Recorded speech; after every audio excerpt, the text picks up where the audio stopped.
اللهم صل على سيدنا محمد يا رب صل وسلم دائما أبدا على حبيبك. یہ جو رمضان ہے اس کو قرآن کے ساتھ بہت مناسبت ہے. یہ ایک دوسرے کے دوست ہیں.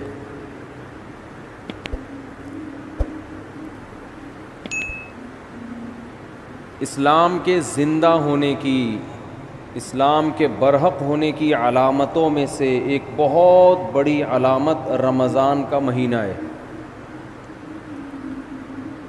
کوئی بھی جھوٹی دعوت، کوئی بھی جھوٹا مذہب 1400 سال گزرنے کے بعد بھی اتنا زندہ اور اتنا ایکٹیو نہیں ہو سکتا جتنا اسلام ہے. پوری دنیا میں ایک ہلچل مچ جاتی ہے، پوری دنیا میں مسجدیں بھر جاتی ہیں، لوگ سحری اور افطاری کے انتظامات شروع کر دیتے ہیں.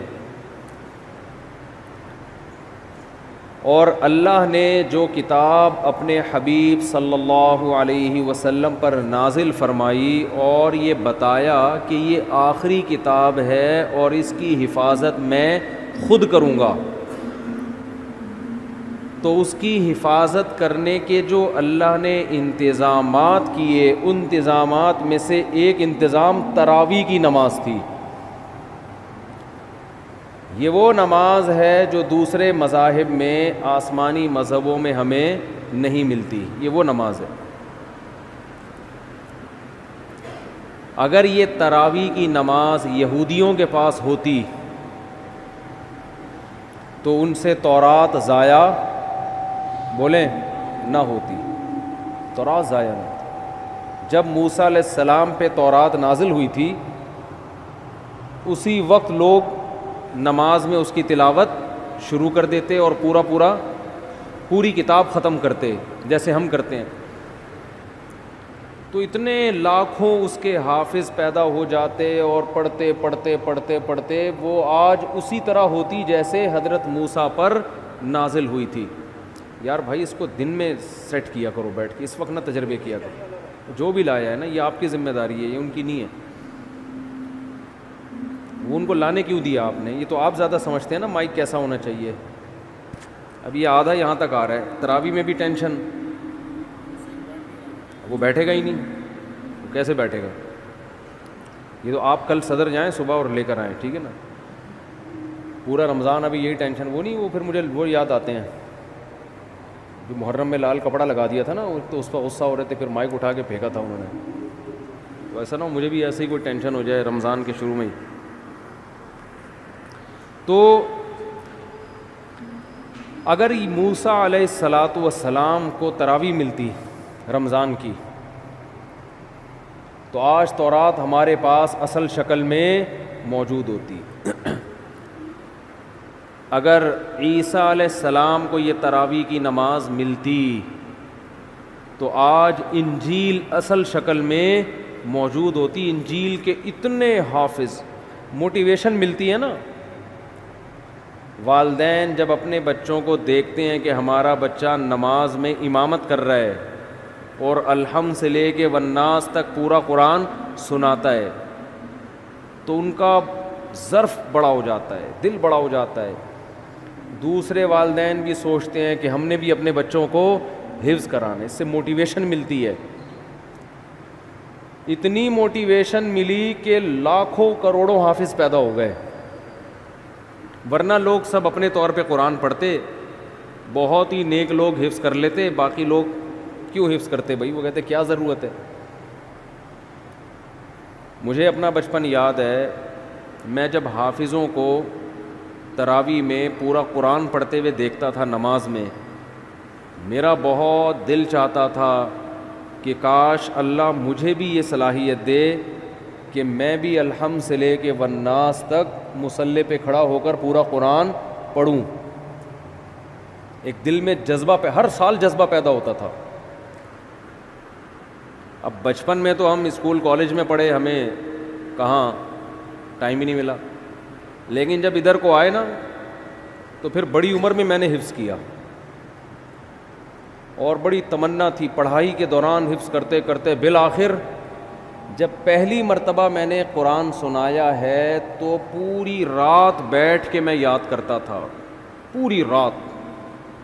بہت مشکل تھی نا, کچا تھا, سنایا صحیح تھا. جیسے مجھے یہ موٹیویشن ملی اور بھی مسلمانوں کو یہ موٹیویشن ملتی ہے.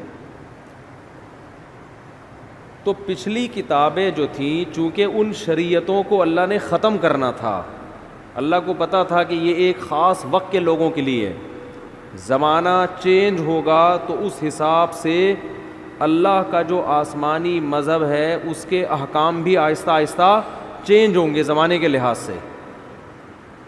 تو اس لیے اللہ کے علم میں یہ بات تھی کہ ایک آخری پیغمبر کو میں بھیجوں گا محمد صلی اللہ علیہ وسلم, اور انہیں جو شریعت دوں گا وہ قیامت تک کے لیے قابل قبول ہوگی. ایسی شریعت ہوگی وہ ہمیشہ, وہ ہر دور میں ہر جگہ پہ چلے گی وہ. اب آپ دیکھ لیں پچھلی امتوں کو جو روزے دیے گئے وہ 24 گھنٹے کے روزے تھے. آج اگر ہمیں 24 گھنٹے کے روزے مل جاتے, پہلے ہی مارکیٹ سے روزے دار شارٹ ہوتے جا رہے ہیں اور مارکیٹ سے شارٹ, اور بہت سے لوگ جو گرمیوں میں 24 گھنٹے کے روزے رکھتے وہ 26ویں روزے پہ آ کے دنیا سے ہی شارٹ ہو جاتے, کیونکہ پہلے جیسی قوتیں نہیں ہیں. گرمیوں کے روزے کہاں 24 گھنٹے رکھ سکتا ہے آدمی.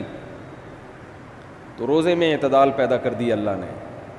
آج جو ہم نے آیتیں پڑھی اس میں کُلُوا واشربوا حتى يتبين لكم الخيط الابيض من الخيط الاسود من الفجر, کہ کھاؤ اور پیو یہاں تک کہ فجر کا وقت ظاہر ہو جائے. فجر تک کھانے کی اجازت ہے تمہیں.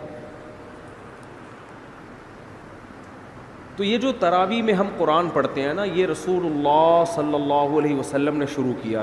اللہ نے آپ پر وحی کی. ایک رات آپ صلی اللہ علیہ وسلم نکلے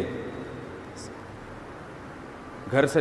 نبی صلی اللہ علیہ وسلم تہجد اپنے گھر پہ پڑھا کرتے تھے, مسجد میں جا کے نہیں پڑھتے تھے. حالانکہ گھر اور مسجد ساتھ ساتھ ملے ہوئے تھے, لیکن آپ صلی اللہ علیہ وسلم مسجد میں تشریف لے گئے. صحابہ کو اندازہ ہوا کہ جب نبی مسجد میں آ رہے ہیں اس کا مطلب سب کو دعوت دی جا رہی ہے کہ جماعت سے نماز ہوگی. یہ اس کی سائن اور اس کی علامت تھی, کیونکہ نوافل آپ صلی اللہ علیہ وسلم گھر میں اکیلے پڑھا کرتے تھے,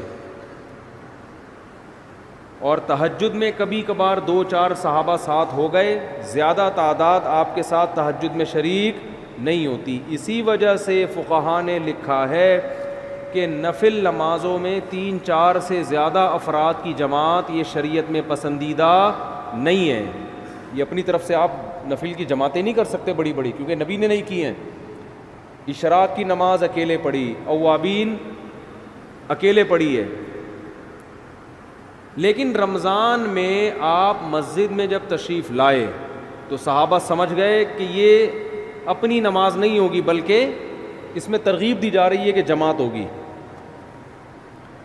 صحابہ کی اتنی حرص, اتنے لوگ اکٹھے ہو گئے, 3 دن تک آپ آتے رہے, اتنا مجمع اکٹھا ہو گیا, کیونکہ نبی کے پیچھے کون نماز چھوڑے گا بھائی.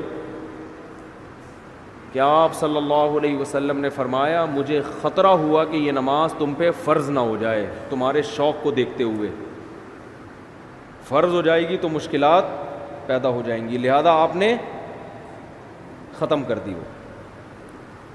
لیکن جو صحابہ جن میں تفقہ, جن میں بصیرت تھی, وہ سمجھ گئے کہ نبی چاہتے ہیں کہ یہ نماز لوگ پڑھیں, لیکن آپ اس کو 5 نمازوں کی طرح فرض کرنا نہیں چاہتے. لیکن چاہت ہے, ورنہ 3 دن بھی نہ پڑھتے نا. صحابہ نے دیکھ لیا کہ نبی کی یہ کیا ہے, بولو چاہت. اس لیے نبی صلی اللہ علیہ وسلم کے دنیا سے جانے کے بعد جیسے ہی رمضان کا چاند نظر آتا صحابہ مسجدوں کا رخ کرتے. حالانکہ تہجد صحابہ گھر میں پڑھا کرتے تھے, مسجدوں میں نہیں پڑھا کرتے, اور تہجد میں بڑی بڑی جماعتیں نہیں ہوتی تھیں. صحابہ سمجھ گئے کہ یہ نبی کیا چاہتے ہیں, اس نماز کو امت میں رائج کرنا چاہتے ہیں. اس وقت صحابہ نے اس کو الگ سے کوئی نام نہیں دیا تھا, الگ سے کوئی نام نہیں دیا تھا, بس قیام اللیل رات کی نماز ہے, رمضان میں جماعت سے ہوگی. یہ ایسی صحابہ کرام کی حرص تھی اس نماز میں, کیونکہ بدعت نہیں تھی, کیونکہ دیکھ چکے تھے نا نبی کر چکے ہیں, کہ حضرت ابو بکر کے دور میں سب جماعتوں میں بٹے ہوئے ہوتے تھے. سارے صحابہ چونکہ حافظ نہیں تھے, حضرت ابو بکر, عمر, علی, عثمان, چاروں صحابہ رضی اللہ عنہم یہ حافظ تھے. ان کو مسجد میں جماعت سے پڑھنے کی ضرورت بولو نہیں تھی, کیونکہ تراویح کا بڑا مقصد ایک یہ ہے کہ جس کو قرآن یاد نہیں ہے وہ حافظ کے پیچھے قرآن سن کر اپنے قرآن کا دور مکمل کر لے. حضرت عمر یہ نماز گھر میں پڑھا کرتے تھے, اور علماء کہتے ہیں کہ جس کو قرآن یاد ہو اس کے لیے خود سے تراویح پڑھانا یہ کسی کے پیچھے پڑھنے سے بہتر ہے. سمجھ رہے ہیں کہ نہیں سمجھ رہے ہیں؟ نہیں یاری میرا خیال ہے بات سمجھ میں, ابھی تو آپ کے اچھے بھی سمجھیں گے انشاءاللہ. آواز گونج تو نہیں رہی نا؟ گونج رہی ہے, بہت گونج رہی ہے یار, کچھ کرو یار اللہ کا واسطہ, مجھے سمجھ میں نہیں آ رہی. رمضان آتے ہی ٹینشن اسٹارٹ. تو جو حافظ ہے نا, حافظ جو خود پورا قرآن پڑھ سکتا ہے, اسے چاہیے اپنی الگ جماعت کرائے, الگ جماعت, تاکہ اس کا قرآن کیا ہو جائے, پورا ریپیٹ ہو جائے. جو حافظ نہیں ہے وہ حافظ کے پیچھے پڑھیں. صحابہ یہی کیا کرتے تھے. نبی نے فرمایا نا 73 فرقوں میں سے جنتی کون ہے؟ جو میرے اور صحابہ کے طریقے پر. تو صحابہ کیا کرتے تھے, حضرت ابو بکر کے دور میں جو قاری اچھا لگتا کہ بھئی آپ زیادہ اچھا پڑھتے ہو, چلو بسم اللہ کرو, آگے کھڑے ہو, ہم آپ کے پیچھے نیت باندھتے ہیں. یہ رمضان کے علاوہ یہ کام نہیں ہوتا تھا. اگر رمضان کے علاوہ ہوتا نا, حضرت ابو بکر روکتے, بدعت کہہ کے روکتے اس کو کہ یہ تم نے کیا شروع کر دیا نیا کام. حضرت ابو بکر کے دور میں تراویح کی نمازیں ہوئیں, لیکن سب نے اخپل طریقے سے پڑھی ہے. جماعتیں ہوئیں, ایک مسجد میں کئی جماعتیں ہوتی تھیں. بھائی مجھے یہ والا قاری پسند ہے, اس کی آواز اچھی ہے, چلو بھائی آ جاؤ. مجھے وہ والا اچھا لگ رہا ہے, اس کی آواز اچھی ہے, چل بھائی میں اس کے پیچھے پڑھوں گا, آپ اس کے پیچھے پڑھیں. بعض لوگ اسپیڈ کو دیکھ رہے ہوتے ہیں, آواز کے بجائے کس کو دیکھتے ہیں؟ بھائی فلاں کی اسپیڈ تیز ہے, ہم اس کے پیچھے پڑھیں گے. امید ہے صحابہ تو یہ نہیں کرتے ہوں گے اسپیڈ, ٹھیک ہے نا, وہ کون زیادہ اچھا پڑھتا تھا. تو حضرت ابو بکر کے دور میں جتھوں کی شکل میں کئی جماعتیں مسجد میں ہو رہی ہیں. یہ رمضان کے علاوہ نہیں ہوتی تھی, ہوتی تو روکتے ان کو نا حضرت عمر کے, بھی کیا بدعت شروع کر دی ہے. لیکن حضرت ابو بکر نے ان کو روکا نہیں, کیونکہ جانتے تھے کہ نبی سے یہ ثابت ہے. حضرت عمر رضی اللہ تعالیٰ عنہ کا دور آیا, آپ رمضان میں مسجد میں آئے رات کے وقت, دیکھا کوئی ادھر نماز پڑھ رہا ہے جماعت سے, کوئی ادھر پڑھ رہا ہے, کوئی ادھر پڑھ رہا ہے, ایک رونق مسجد میں. حضرت عمر نے فرمایا کہ یہ ایک امام کے پیچھے جمع ہو جائیں تو کتنا اچھا ہو. ہر آدمی اخپل طریقے سے کیوں پڑھ رہا ہے بھائی؟ مسجد میں کیا ہونا چاہیے بولو؟ ایک امام, ایک بڑی جماعت ہو نا, کیونکہ نبی صلی اللہ علیہ وسلم نے رمضان کی راتوں میں جو 3 دن تراویح پڑھی وہ مسجد کو ایک رونق دی ہے, اور وہ ایک امام تھے اور ان کے پیچھے سب نے نماز پڑھی ہے. تو مسجد کی رونق اس میں ہے کہ ہر آدمی اخپل طریقے سے کسی امام کے پیچھے نماز پڑھنے کے بجائے ایک امام کے پیچھے بولو نماز پڑھے. وہ دن اور آج کا دن مسجد حرام میں بھی اور مسجد نبوی میں بھی ایک ہی امام کے پیچھے تراویح ہوتی چلی آ رہی ہے. جتنی رکعتیں حضرت عمر نے حکم دیا تھا نا امام کو پڑھائے, نہ ان رکعتوں میں کمی بیشی ہوئی اور نہ اس طریقے میں کمی بیشی ہوئی جو طریقہ حضرت عمر نے شروع کیا تھا. اب اس میں علماء 2 حصوں میں بڑھ گئے. بعض علماء نے کہا کہ حضرت عمر رضی اللہ تعالی عنہ نے جو ایک امام کے پیچھے لوگوں کو جمع کیا تو اصل حکم یہ نہیں تھا, اصل یہ تھا کہ ہر آدمی اپنی الگ جماعت کرا سکتا ہے. لہذا ان علماء نے کہا, جیسے کہ بعض سعودی عرب کے علماء کی رائے ہے کہ آج بھی تراویح میں مسجد میں 2 جماعتیں جائز ہیں. یہ بعض علماء کی رائے ہے کہ بھئی حضرت ابو بکر کے دور میں کتنی جماعتیں ہوتی تھیں, بہت سی جماعتیں ہوتی تھیں. لیکن جمہور کا قول یہ ہے, جس میں حنفی بھی شامل ہیں, حنفیہ, کہ ٹھیک ہے ہوتی تھیں, لیکن جب حضرت عمر نے اس کو ختم کر دیا اس سسٹم کو, اور باقی تمام خلفائے راشدین نے, حضرت عثمان, حضرت علی نے دوبارہ وہ 2 جماعتیں شروع, 2 یا زیادہ جماعتیں نہیں بلکہ ایک امام کے پیچھے, تو اب حضرت عمر کے فیصلے کے بعد ایک مسجد میں تراویح کی 1 سے زیادہ جماعتیں جائز, بولو نا, نہیں ہیں. کیوں جائز نہیں ہے؟ رسول اللہ صلی اللہ علیہ وسلم نے فرمایا, علیکم بسنتی و سنت الخلفاء الراشدین المہدیین, کہ میری اور خلفائے راشدین کی سنت کو لازم پکڑو. بات سمجھ میں نہیں آ رہی میرا خیال ہے. تو جنہوں نے خلفائے راشدین کی سنت کو نبی کے کہنے پہ لازم پکڑا, وہ مسجد میں کتنی جماعتیں کرتے ہیں؟ 1. اور اس میں رونق بھی ہے. اور بعد کے خلفائے راشدین نے حضرت عمر کے اس کارنامے کو بہت سراہا.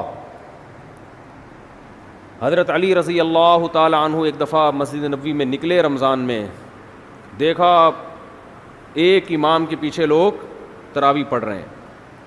فرمایا, اللہ عمر کی قبر کو نور سے بھر دے, او کما قال, کہ اس نے ہماری مسجدوں کو رونق بخش دی. مجمع بڑا ہو گیا نا, تو اس میں مسجد میں کیا ہوتی ہے؟ رونق. ہر آدمی اخپل طریقے سے پڑھ رہا ہو, 2 ادھر پڑھ رہے ہو, 2 ادھر, ان کی آوازیں بھی آپس میں کیا ہوں گی؟ ٹکرائیں گی. پھر لوگوں میں بحث بھی ہوگی, وہ والا زیادہ اچھا پڑھ رہا ہے, وہ اس کی اسپیڈ بہت تیز ہے, آ جا ادھر آ جا, ہوتا ہے نا ایسے. ہمارے یہاں تو یہ پھڈا شروع ہو جاتا ہے نا, ابے وہ آدھے گھنٹے میں ایسے پورا اسپیڈ سے بھاگا ہے, تو ابھی کیا کر رہا ہے. مسجدوں میں نا یہ مقابلے ہوتے ہیں, تمہارے یہاں تراویح کتنے بجے ختم ہوتی ہے؟ کہتے 10 بجے. ابے تمہارے یہاں 10, ہمارے یہاں تو 9:45 پہ ختم ہو جاتی ہے. ایسا فخر کرتے ہیں جیسے 15 منٹ بچا کے پتہ نہیں یہ کیا کوئی بزنس کریں گے, کروڑوں روپے کمائیں گے اس میں. تو بہت صحابہ کرام مسجدوں کو کیا کر دیا کرتے تھے؟ بھر دیا. انہوں نے نام نہیں دیا اس کو تراویح کا, لیکن وہ یہ جانتے تھے کہ یہ ایک ایسی نماز ہے جو رمضان کے ساتھ خاص ہے, اس اسٹائل میں ہوگی, اتنی رکعتیں ہوں گی. پھر بعد میں اسلاف نے اس کو تراویح کا نام دے دیا کہ بھئی الگ نام دے دو. نام دینے پر نہ اللہ کی طرف سے کوئی پابندی, نہ گورنمنٹ کی طرف سے. نام کیوں دیا تراویح کا, وہ میں بیانات میں بہت دفعہ بتاتا رہتا ہوں. ترویحہ 4 رکعتوں کے بعد ان کی عادت تھی تھوڑا آرام کرنے کی, تو 4 رکعتوں کو ایک ترویحہ کہا, اور تراویح کئی دفعہ 4 رکعتیں, اس لیے 8 رکعتوں پر تو یہ لفظ بیٹھتا ہی نہیں ہے. پھر حضرت علی رضی اللہ تعالی عنہ جب کوفہ چلے گئے, جب حضرت عمر نے تراویح شروع کروائی نا, تو مکہ میں, بصرہ میں, کوفہ میں, دمشق میں یہ خبریں پھیلنا شروع ہو گئیں. بھئی خلیفہ راشد نے سب کو ایک امام کے پیچھے جمع کر دیا ہے. پوری دنیا میں صحابہ جہاں جہاں بھی گئے, رمضان میں سارے مسجدوں میں آ کے جماعت سے نماز شروع کرتے. حضرت علی رضی اللہ تعالی عنہ رمضان کا چاند نظر آتا ہی کوفہ میں اپنے گھر والوں کو بھی, بچوں کو بھی, اپنے ازواج کو بھی, عورتوں کو بھی لے کے مسجد میں آیا کرتے تھے. ان کے شاگرد بھی, صحابہ بھی یہ کیا کرتے تھے. حالانکہ عام طور پر صحابہ کرام خواتین کو مسجد میں نماز پڑھنے کی ترغیب, بولو, نہیں دیتے, کیونکہ یہ جائز تھا, مگر ترغیب نہیں تھی اس کی کہ مسجد میں آئیں. ترغیب یہی تھی کہ وہ جماعت سے نماز مسجد میں پڑھنے کے بجائے کہاں نماز پڑھیں؟ گھر میں. لیکن ہم اسلاف میں یہ دیکھتے ہیں کہ تراویح کی نمازوں میں, اسلاف میں ہمیں یہ عمل ملتا ہے کہ وہ اپنی عورتوں کو بھی مسجد میں لایا کرتے تھے. بعض لوگ اس پر اشکال کرتے ہیں, عورتوں کے ساتھ بچے بھی ہوتے ہیں, اور شور کرتے ہیں, وہ یوں کرتے ہیں. آج بھی کچھ شکایتیں آئی ہیں. انتظامیہ کا جو بھی فیصلہ ہوگا وہ آپ کو کل سنا دیا جائے گا کہ خواتین کو لانے کی یہاں اجازت ہے یا نہیں ہے. وہ انتظامیہ کے کندھے پہ رکھ کے میں بندوق چلاؤں گا. ان کا کہنا یہ ہے کہ بھئی وہ عورتوں کے ساتھ بچے آتے ہیں, شور کرتے ہیں, تو لہٰذا وہ کل نہ آئیں خواتین. ہمارے یہاں تو آج تراویح میں آئی ہیں نا, تو کل سے نہ آئیں, انتظامیہ کا یہ قول ہے, ٹھیک ہے نا. تو مجھ سے مشورہ نہیں لیا, میں اپنا مشورہ دے دیتا, میں اپنی رائے تھوپتا نہیں. میں مشورہ یہ دیتا کہ نبی صلی اللہ علیہ وسلم کے دور میں جو خواتین مسجد میں نماز پڑھنے آتی تھیں تو بچے بھی گود میں ہوتے تھے, وہ روتے بھی تھے, اور آپ صلی اللہ علیہ وسلم ان بچوں کی وجہ سے ان خواتین کو ڈانٹ کے بھگاتے نہیں تھے, بلکہ ان بچوں کی رعایت میں نماز مختصر کر دیتے تھے تاکہ ماں کو تکلیف نہ ہو, کیونکہ عورت اور بچہ یہ ساتھ ساتھ ہیں. اب ان کو آپ یا تو بالکل محروم کر دو یا ان کو یہ کہو کہ بچے پیدا کرنا چھوڑ دیں تاکہ عبادت آرام سے ہو سکے. اسلام یہ کہتا ہے بھئی عبادت بھی ہوگی اور گود میں بچہ بھی ہوگا, مردوں نے برداشت کرنا ہے. نہیں آ رہی بات میرا خیال. آپ بھی کسی کے بچے تھے کہ نہیں تھے؟ آپ کو بھی تو آپ کی اماں نے برداشت کیا کہ نہیں کیا گودوں میں اٹھا اٹھا کے؟ اس وقت آپ کی اماں عیدی سینٹر میں جمع کرا کے آتی, کم بخت نہ تراویح پڑھنے دیتا ہے, ٹھیک ہے نا, نہ کچھ کام کرنے دیتا ہے. جیسے آپ کی اماں آپ کو گود میں اٹھا کے آتی ہوگی, نماز پڑھتی ہوگی, آپ روتے تھے, تو علماء نے کبھی آپ کی اماں کو یہ فتویٰ نہیں دیا ہوگا یہ جو وسیم تم نے گود میں اٹھایا ہوا ہے اس کو عیدی سینٹر میں جمع کرا دو. سب نے یہی فتویٰ دیا کہ اسی کو گود میں لے کے نماز آپ نے پڑھنی ہے, یہ روئے گا تو ہم آپ کی رعایت کریں گے. بہرحال جو بھی فیصلہ ہوگا وہ بتا دیا جائے گا, کیونکہ یہ ایک اختلافی مسئلہ بھی ہے خواتین کا مسجد میں آنا نہ آنا. میری اپنی ذاتی ایک رائے ہے, وہ تفرد ہے میرا, فیصلہ وہی ہوگا جو ہوگا فیصلہ. تو حضرت عمر رضی اللہ تعالی عنہ نے جو شروع کیا, مسجدیں کو رونق بخش دی, اور حضرت نبی صلی اللہ علیہ وسلم حضرت جبریل کے ساتھ تراویح میں, جبریل کے ساتھ رمضان میں قرآن کا دور کیا کرتے تھے تاکہ قرآن آپ کو یاد رہے. تو اس لیے علماء نے لکھا ہے کہ رمضان میں تراویح پڑھنا الگ سنت ہے اور قرآن کا دور مکمل کرنا, بولیں, یہ الگ سنت ہے. یہ بھی اس کی اصل بھی نبی سے ثابت ہے, یہ بھی نبی سے ثابت ہے. اس کا نتیجہ کیا نکلا؟ الحمد سے لے کے والناس تک اتنے لاکھوں کروڑوں 1400 سال میں حافظ پیدا ہو گئے کہ قرآن کے ضائع ہونے کا امکان اسباب کی دنیا میں بھی ختم ہو گیا. اتنا پڑھا جا رہا ہے, اتنا پڑھا جا رہا ہے. آج دیکھو, کل بلکہ جیسے ہی چاند نظر آیا ہوگا, پوری دنیا میں مسجدیں آباد ہوئیں کہ نہیں ہوئی, حرم میں, اور پوری دنیا میں قرآن پڑھنا شروع. دنیا میں کوئی کتاب ایسی ہے جس کو اللہ نے اتنی عزت دی؟ تو میرا مائک صحیح نہیں ہے, مجھے آج بولنے میں بڑی تکلیف ہو رہی ہے. کل تک صحیح نہیں ہوا تو آپ خراب ہو جاؤ گے, یہ بتا دو. کل تک اگر مائک صحیح نہیں ہوا تو مائک ٹھیک ہو یا نہ ہو یہ خراب ہو جائیں گے, آپ نوٹ کر لیں, ٹھیک ہے نا. تو جب چیخنا پڑتا ہے نا تو میرے پھر دماغ پہ زور نہیں ہوتا کہ کیا بولنا ہے, پھر گلے پہ زیادہ زور ہوتا ہے. جب انسان کمفرٹ ہو کے بات کرتا ہے نا تو اس کے دل میں نکات بھی آتے ہیں, زبان بھی کھلتی ہے, علمی باتیں بھی ہوتی ہیں, نصیحت کی باتیں بھی ہوتی ہیں, اور آواز ہی نہ آ رہی ہو, چیخنے پہ زیادہ زور لگا ہوا ہو تو ساری انرجی تو چیخنے پہ خرچ ہو گئی نا, سوچنے پہ تو خرچ ہی نہیں ہو رہی. تو بغیر سوچے جب کوئی بولے گا ڈھنگ کی بات کرے گا, وہ کہاں کرے گا ڈھنگ کی بات؟ تو ابھی میں بغیر سوچے بول رہا ہوں, خیر پھر بھی کوشش کر رہا ہوں سوچ کے بولوں. تو بات آج تھوڑا مختصر بیان کر لیتے ہیں. تو یہ دنیا کی واحد کتاب ہے جسے اللہ نے اتنی عزت دی ہے, اتنی عزت دی ہے کہ آج بھی دنیا میں کسی کتاب کو اس کا 1000واں حصہ بھی عزت نہیں ملی, 1000واں حصہ بھی. آج اگر کوئی غیر مسلم پوچھتا ہے کہ تمہارے پاس کیا دلیل ہے کہ یہ اللہ کا کلام ہے, ہم اسے کہتے ہیں بتاؤ. قرآن مجید کی جو عربی ہے نا, یہ 1400 سال پرانی زبان ہے. اللہ نے اس قرآن کی حفاظت کے لیے صرف حافظوں کو پیدا نہیں کیا بلکہ اس زبان کو محفوظ کر دیا جس زبان میں یہ قرآن نازل ہوا ہے. آج سے 1400 سال پہلے کی کوئی زبان اب محفوظ نہیں ہے, اور عربی اتنی زبردست محفوظ ہے کہ جو الفاظ صحابہ, تابعین اور عرب کے نبی سے 40 سال پہلے کی عربی میں جو الفاظ استعمال ہوتے تھے نا, وہی الفاظ آج عربی زبان میں, وہی اردو زبان میں, بہت سے ان میں سے فارسی زبان میں, بہت سے انگریزی میں استعمال ہو رہے ہیں. اب دنیا کی واحد زبان ہے جو دوسرے زبانوں سے الفاظ لینے کے بجائے اپنے الفاظ دوسری زبانوں کو ادھار دے رہی ہے, وہی الفاظ استعمال ہو رہے ہیں. 1400 سال پہلے، بلکہ اس سے بھی پہلے، عربی میں پانی کو ماء کہا جاتا تھا. آج بھی کیا کہا جاتا ہے؟ ماء. ڈاکٹر محمود غازی جو ہے نا، ایک بہت بڑے اسکالر گزرے ہیں، بڑے خاندانی اسکالر، اللہ ان کی قبر کو نور سے بھر دے. بڑا تحقیقی کام کیا انہوں نے لکھا کہ ایک عجیب بات لکھی کہ دیکھو، نبی صلی اللہ علیہ وسلم کے والد اگر زندہ ہو کے آج آ جائیں، 1400 سال پرانا کوئی انسان اگر آج زندہ ہو کے آ جائے جو عربی کے علاوہ ہو، وہ ہم سے بات کرے کسی سے بھی، سمجھ میں آئے گا کیا کہہ رہا ہے؟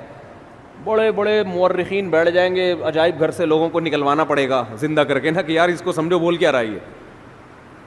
لیکن انہوں نے کہا کہ رسول اللہ صلی اللہ علیہ وسلم کے والد اگر آج زندہ ہو کے آ جائیں، حضرت عبداللہ، اور آج وہ ہم سے ہم کلام ہو، کوئی بھی بات کریں، دنیا کے 20 ملک کے کروڑوں عوام اس کو سمجھے گی. ایک ملک نہیں، 20 کے قریب ملک ہیں جن کی زبان عربی ہے.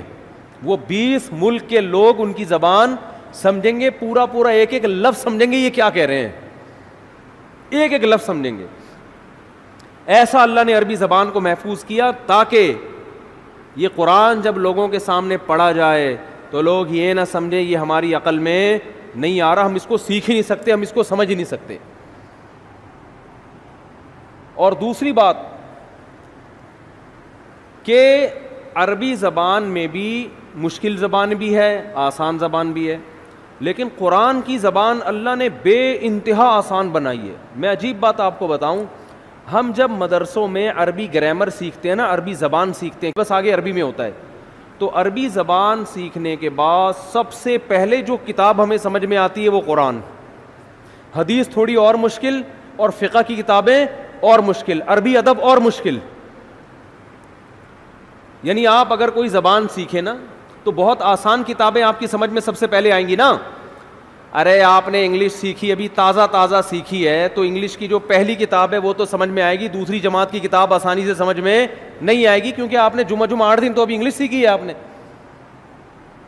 تو سب سے آسان کتاب سمجھ میں آ جائے گی آپ کے. تو قرآن اتنی آسان عربی ہے قرآن مجید کی کہ عربی سیکھنے والا طالب علم سب سے پہلے کون سی چیز سیکھتا ہے، کون سی کتاب سمجھتا ہے؟ قرآن مجید. کتنا آسان. الحمد للہ رب العالمین، تمام تعریفیں اس اللہ کے لیے جو تمام جہانوں کا پالنے والا رب. یہ سارے الفاظ اردو میں یوز ہو رہے ہیں. حمد و ثنا ہے کہ نہیں ہے؟ للہ، اللہ کو بولتے ہیں. رب العالمین، رب عالمین کا معنی سارے جہاں. الرحمن، بڑا مہربان. الرحیم، بہت رحم کرنے والا. رحمان رحیم اردو میں استعمال ہو رہے کہ نہیں ہو رہے؟ بہت ساری زبانوں میں استعمال ہو رہے ہیں یہ. ارض کسے کہتے ہیں عربی میں؟ زمین کو. انگلش میں کسے کہتے ہیں زمین کو؟ کیا کہتے ہیں؟ ارتھ. یہ عربی سے آیا ہے انگلش میں. اور بہت سے الفاظ عربی سے انگلش میں گئے ہیں.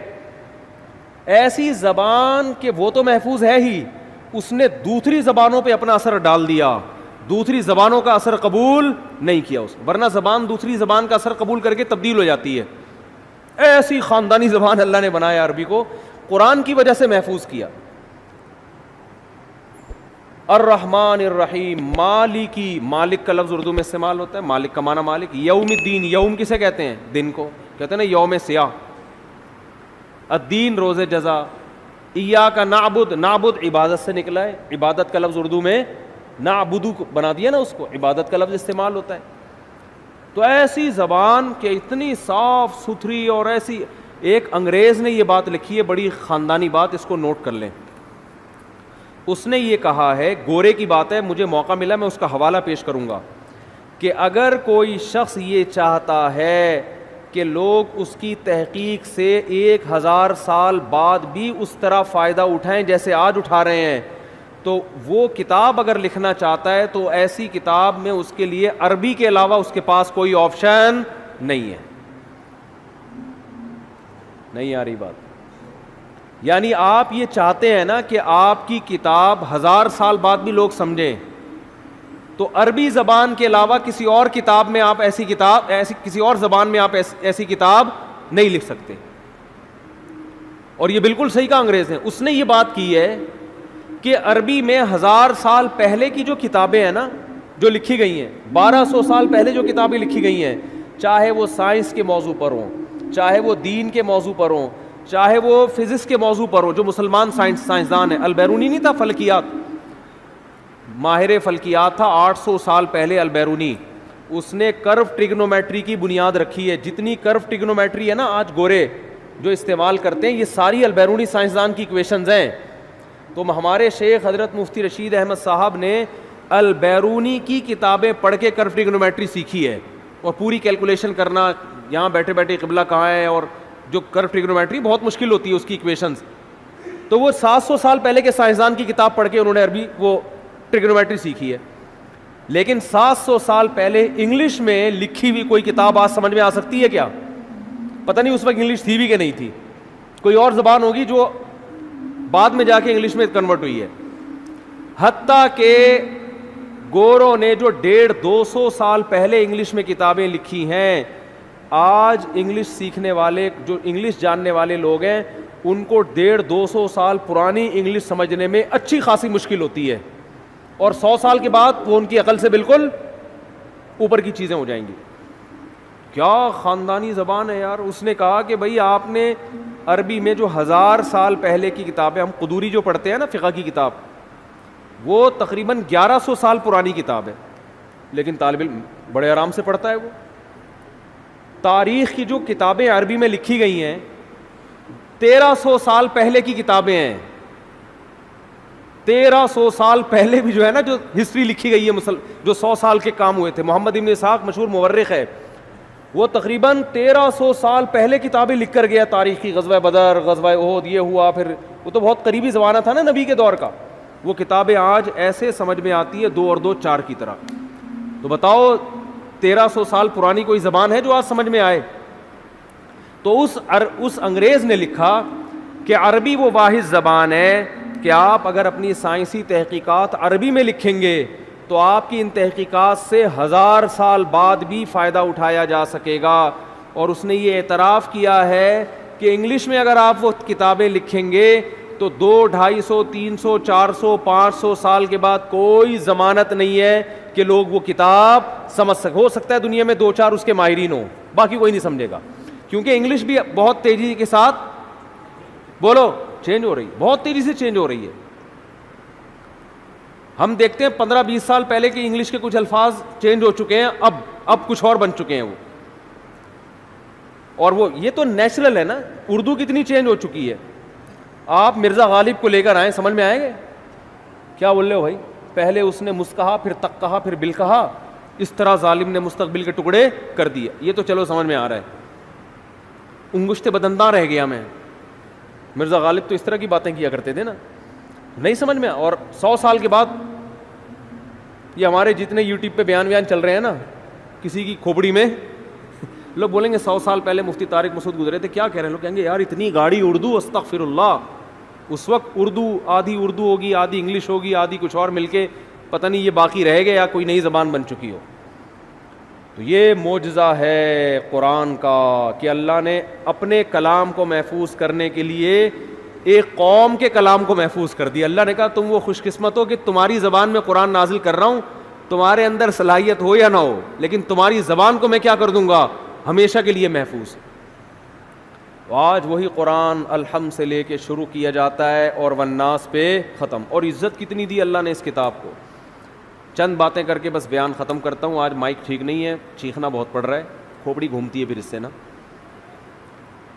کہ دنیا میں کوئی کتاب ہے جس کے ٹائٹل پہ رائٹر کا نام لکھا ہوا نہ ہو؟ ہے بھائی؟ ہر کتاب کے ٹائٹل پہ کیا ہوتا ہے؟ رائٹر کا نام. حتیٰ کہ بائبل پر بھی رائٹر کا نام لکھا ہوا ہوتا ہے. قرآن وہ واحد کتاب ہے جس کے ٹائٹل پہ رائٹر کا نام بولو نہیں ہے. اس لیے کہ اس کا رائٹر کون ہے؟ اور رائٹر بھی نہیں ہے اللہ متکلم ہے. اللہ نے یہ لکھی نہیں ہے، اللہ نے کلام کیا. یہ اور عزت دے دی اللہ نے اس کو. کلام کیا، جبریل سے کلام کیا، اور جبریل کے ذریعے اپنا کلام نبی کے قلب پہ نازل کیا. ایسا اللہ جب کلام کرتا تھا نا ہمارے نبی صلی اللہ علیہ وسلم کے قلب پہ اس کلام کو جو اللہ کی ذات سے نکلا ہوا کلام، اس کو جب ہمارے نبی کے دل پہ نازل کرتا تھا، آپ صلی اللہ علیہ وسلم کو شدید سردی میں سخت ترین پسینہ آتا تھا. آج جو ہم نے آیت پڑھی ہے نا کہ کلوا واشربوا حتی یتبین لکم الخیط الابیض من الخیط الاسود من الفجر، پہلے یہ آیت نازل ہوئی کہ تم صبح سحری کے وقت تک کھا سکتے ہو جب تک سفید دھاگا کالے دھاگے سے جدا نہ ہو جائے. اصل میں اللہ تعالیٰ یہ بتا رہے تھے کہ اتنی روشنی ہو جائے کہ سفید اور کالے دھاگے میں فرق تمہیں نظر آنا شروع ہو جائے. یہ جب ہوتا ہے جب مشرق کی طرف سورج کی روشنی ایسے لمبائی میں پھیلنا شروع ہوتی ہے. اب صحابی کی سمجھ میں ہی نہیں آیا، وہ سمجھے کہ اس آیت کا یہی مطلب ہے کہ کالا دھاگا اور سفید دھاگا، حالانکہ یہ کنایا تھا کہ صبح صادق ہو جائے. تو وہ صحابی جو تھے نا وہ یہ لے کے بیٹھ گئے اور دھاگوں میں فرق کرنے لگے. تو جب فرق کرنے لگے تو پریشان ہوئے، نبی صلی اللہ علیہ وسلم کے پاس آئے کہ اللہ کے کلام کا مطلب کیا ہے. تو آپ صلی اللہ علیہ وسلم پر اللہ نے ایک لفظ نازل کیا چھوٹا سا، کلوا واشربوا حتی یتبین لکم الخیط الابیض من الخیط الاسود، کہ رات یعنی کالا دھاگا سفید دھاگے سے جدا ہو جائے یعنی فجر کا وقت ہو جائے. تو یعنی فجر اتنا لفظ نازل کیا اللہ نے، من الفجری کا لفظ. اور امی عائشہ فرماتی ہیں کہ اتنا سا لفظ جب نبی پہ نازل ہوا تو شدید سردی میں آپ صلی اللہ علیہ وسلم کے پسینہ ٹپکنا شروع، ایسے نچڑنا شروع. ہم سمجھ گئے کہ آپ پر کیا نازل ہو رہی ہے، وہی. جب آپ صلی اللہ علیہ وسلم نارمل حالت میں آئے تو آپ نے کیا لفظ پڑھا، من الفجر، بس اتنا سا لفظ. تو یہ اللہ کا کلام تھا. ایک اور دلچسپ واقعہ ہمیں ملتا ہے احادیث میں، قرآن مجید کی آیتیں نازل ہوئیں، لا یستوی القاعدون من المؤمنین، جو مومنین میں پیچھے بیٹھنے والے لوگ ہیں وہ ان کے برابر نہیں ہو رہے جو میدان جہاد میں بولو لڑتے ہیں. پیچھے بیٹھنے والے آگے میدان جہاد میں لڑنے والوں کے برابر، بولتے کیوں نہیں یار، کیا ہو گیا، نہیں ہے. وہ لڑ رہے ہیں میدان میں، قربانیاں دے رہے ہیں، تم یہاں پیچھے بیٹھے ہوئے ہو. ٹھیک ہے تم نماز پڑھ رہے ہو، زکوٰۃ دے رہے ہو، عبادت کر رہے ہو، لیکن ان سے ایسا تھوڑی ہوا تو ہاتھ ضائع ہونے کا خطرہ، آنکھیں ضائع ہونے کا خطرہ، شہادت کا خطرہ، گرفتاری کا خطرہ، وہ 10 خطرے مول رہے ہیں. تو تم کیسے سمجھتے ہو کہ تم ان کے برابر ہو سکتے ہو؟ اب بعض صحابہ معذور تھے، ان کا جذبہ تھا میدان جہاد میں لڑنے کا، لیکن معذوری کی وجہ سے ان کو نبی جانے کی پرمیشن نہیں دیتے. وہ اتنے غمزدہ ہوتے کہ روتے تھے کہ کاش اللہ ہمیں صحت دیتا، ہم بھی جا کے لڑتے. اب جب یہ آیتیں نازل ہوئیں تو ان کا دل تو اور بیٹھ گیا کہ بھئی ہمارا تو بالکل انہی کی طرح لڑنے کا جذبہ ہے، ہمارے بازوؤں میں طاقت نہیں، ہمارے کوئی نابینا تھے، کوئی بیچارے معذور تھے پاؤں سے، کوئی اپاہج تھے، تو ہمیں تو نبی روکتے ہیں ورنہ ہمارا تو جذبہ ہے. اور اللہ نے کہا کہ تم ان کے برابر نہیں ہو سکتے، جبکہ ہم تو روتے ہیں یہاں بیٹھ کے کاش ہمیں بھی وہاں جانے کا موقع ملتا. تو جب یہ نبی صلی اللہ علیہ وسلم کے سامنے صحابہ نے اشکال کیا نا، تو ایک صحابی فرماتے ہیں کہ آپ صلی اللہ علیہ وسلم کی ران مبارک میری ران پر تھی، ران مبارک میری ران پر تھی. تو کہتے ہیں کہ میں نے دیکھا نبی پر وحی کے آثار ظاہر ہونا شروع. صحابہ گئے نبی کی خدمت میں، یا رسول اللہ ہم تو معذور ہیں اور اللہ کہہ رہا ہے لا یستوی القاعدون من المؤمنین والمجاہدون فی سبیل اللہ، پیچھے بیٹھنے والے اللہ کی راہ میں جہاد کرنے والوں کے برابر نہیں ہیں. تو ہم تو شوق سے تھوڑی پیچھے بیٹھے ہیں. تو صحابی کہتے ہیں کہ نبی صلی اللہ علیہ وسلم کی ران مبارک کو میں نے دیکھا، اتنی وزنی ہو گئی کہ مجھے لگا کہ میری ٹانگ چٹخ کے پچک جائے گی، ہڈی ٹوٹ جائے گی اس کی، اتنی بھاری ران ہو گئی آپ صلی اللہ علیہ وسلم کی. اور آپ پر ایسے کپ کپی کے آثار، تھوڑی دیر میں آپ صلی اللہ علیہ وسلم کا جسم ہلکا ہو گیا. اور آپ نے ایک لفظ کی تلاوت کی، غیر اولی الضرر، بشرطے کہ ان کو کوئی مجبوری، بولو نا یار، یہ اردو میں تو بڑا لمبا لفظ ہو گیا، بشرطے کہ ان کو کوئی مجبوری نہ ہو. آواز نہیں آ رہی مجھے، کون سا جا رہی ہے میری آواز؟ میرا بھی کھوپڑی خراب ہو رہی ہے، آواز نہیں آ رہی ان کو، تصویر پہ گزارا کریں. تو غیر اولی الضرر، بشرطے کہ ان کو ضرر نہ ہو. اردو میں تو یہ لفظ بہت لمبا ہے، عربی میں غیر اولی الضرر، بس اتنا سا لفظ نازل ہوا ہے اللہ کی طرف سے. اور صحابی کہتے ہیں اتنا جسم بوجھل ہو گیا کہ میری ٹانگ مجھے قریب تھا کہ ٹوٹ کے چٹک کے پچک جائے گی وہ. اور ایسے آپ صلی اللہ علیہ وسلم کے پسینہ نچڑنے لگا. جہاں پہ میں یہ سوچتا تھا کہ جب اللہ نے یہ نازل کرنا ہی تھا ہے بھائی کہ جو پیچھے بیٹھنے والے لوگ ہیں وہ آگے جانے والوں کے برابر نہیں ہے بشرطے کہ ان کو کوئی معذوری نہ ہو، تو پہلے ہی نازل کر دیتا. کیا ہو گیا بھائی، کیا ہو گیا یار، تاکہ صحابہ کو اشکال ہی نہ ہوتا. صحابی نے آ کے اشکال کیا کہ ہم تو عذر سے بیٹھے ہوئے ہیں، تو ہم بھی ان کے برابر نہیں ہیں جو آگے لڑ رہے ہیں. پھر اشکال کیا، پھر اللہ نے کیا دیا، جواب دیا. تو اس کی ضرورت کیا تھی؟ اللہ کو تو پتا تھا کہ ان کے دل میں اشکال پیدا ہوگا، تو اللہ اشکال کرنے سے پہلے ہی پوری آیت نازل کر دیتے نا. پہلے آدھی نازل کی، پھر اس میں ایک جوڑ دیا، ایک اس میں جو ہے نا گویا کہ ایک پیون لگایا گیا ہے. تو اصل میں یہ حکمت تھی قرآن کی حقانیت، قرآن کی حقانیت کہ نبی اپنی طرف سے ایک لفظ کا بھی اس میں اضافہ نہیں کر سکتے، ورنہ نبی اس کی تشریح کر دیتے نا کہ بھائی تم جو میرے پاس آئے ہو اور یہ پوچھ رہے ہو کہ پیچھے بیٹھنے والے آگے بیٹھنے والوں کے برابر نہیں ہیں، تو میں نے اللہ سے پوچھا، اللہ نے مجھے بتا دیا ہے. میرا وہی تو ویسے بھی آتی تھی نا جس کو حدیث کہا جاتا ہے، یہ بھی تو اللہ سے پوچھ کے ہی باتیں کرتے تھے آپ صلی اللہ علیہ وسلم. تو میں نے اللہ سے پوچھا، اللہ نے بتایا کہ اس میں خود بخود یہ شرط لگی ہوئی ہے کہ بشرطے کہ کوئی عذر نہ ہو، یہ بتا دیتے. لیکن نہیں، اللہ نے یہ ثابت کرنا تھا کہ اس میں نبی اپنی طرف سے کوئی ایڈیشن بولو نہیں کر سکتے. اور صحابہ کو یہ بھی دکھانا تھا کہ یہ نبی کے اپنے الفاظ نہیں ہیں، یہ آسمان سے نازل ہوئے ہیں. اپنے الفاظ میں انسان کی یہ کیفیت نہیں ہوتی، یہ واقعی من جانب اللہ الفاظ نازل ہو رہے ہیں کہ ایک لفظ نے اتنا بوجھل بنا دیا کہ آج تم نے اپنی آنکھوں سے دیکھ لیا کہ تمہاری ٹانگ ٹوٹ کے ہلاک ہونے والی تھی.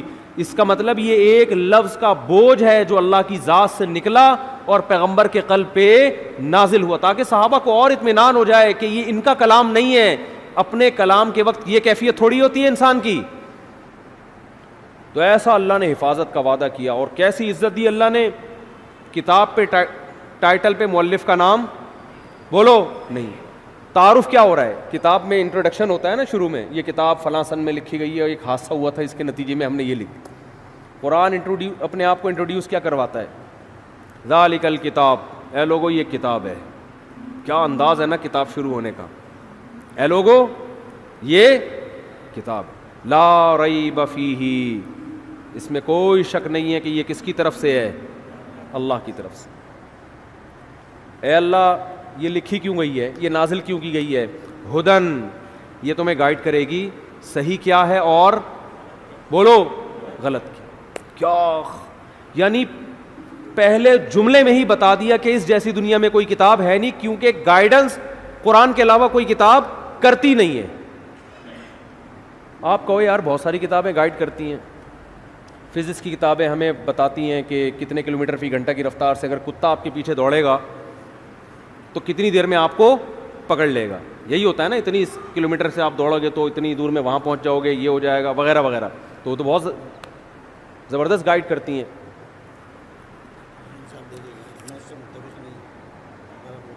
بھائی انتظامیہ کی مشاورت صحیح بات طے کی گئی ہے کہ حالات اور کورونا کو مد نظر رکھتے ہوئے خواتین کے لیے تراویح کا انتظام نہیں کیا گیا. چونکہ کچھ خواتین آ گئی تھیں اس لیے وقتی طور پر پردے کا انتظام کیا گیا ہے. خواتین سے درخواست ہے کہ وہ اپنے گھر پر تراویح پڑھیں. کل سے مسجد میں پردے کا انتظام نہیں ہوگا.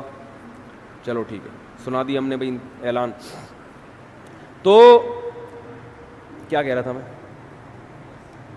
گائیڈنس، گائیڈ صرف یہ کرے گی آپ. اصل میں یہ جو گائیڈنس مل رہی ہے نا کہ میری گاڑی کہاں سے ٹھیک ہوگی، یہ خاندانی گائیڈنس تھوڑی ہے. صحیح ہے نا، میرا گردے کی پتھری کیسے نکلے گی. اصل میں تو گائیڈنس خاندانی وہ ہوتی ہے جو آپ کو آپ کی منزل بتائے.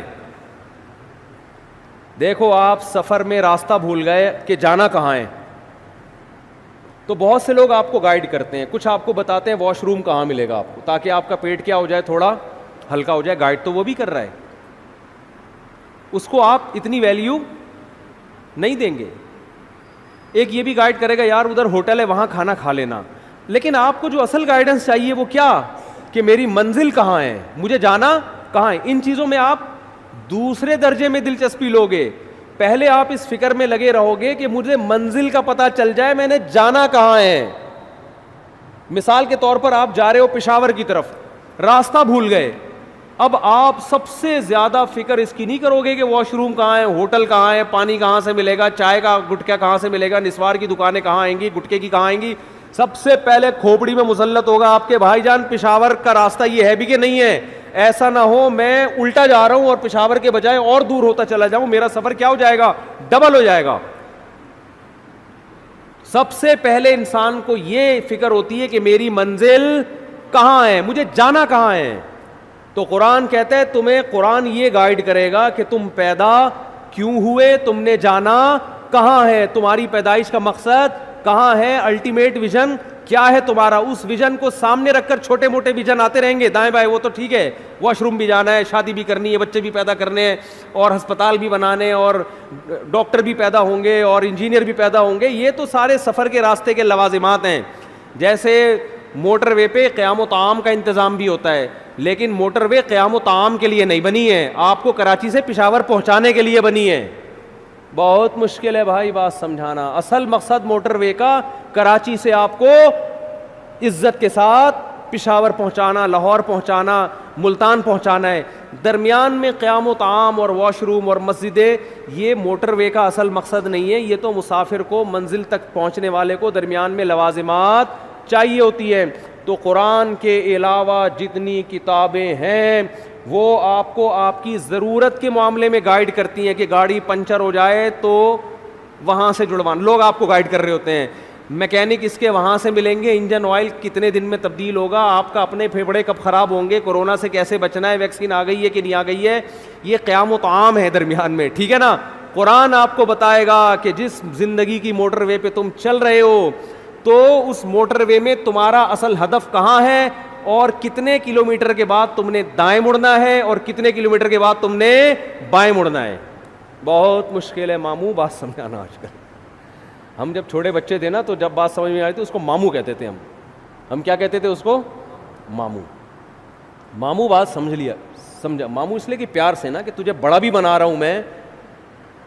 بڑا ماموں بڑے ہوتے ہیں نا, اور ننیال کا رشتہ ذرا محبت والا ہوتا ہے, چاچو تھوڑے سے سخت ہوتے ہیں نا, ددیال والا ہوگا. تو ماموں کا مطلب ہوتا ہے کہ اب تمیز سے بات انشاءاللہ سمجھ میں آئے گی. تو قرآن نے انٹروڈکشن کروایا, ہدن, یہ کیا ہے, یہ گائیڈنس.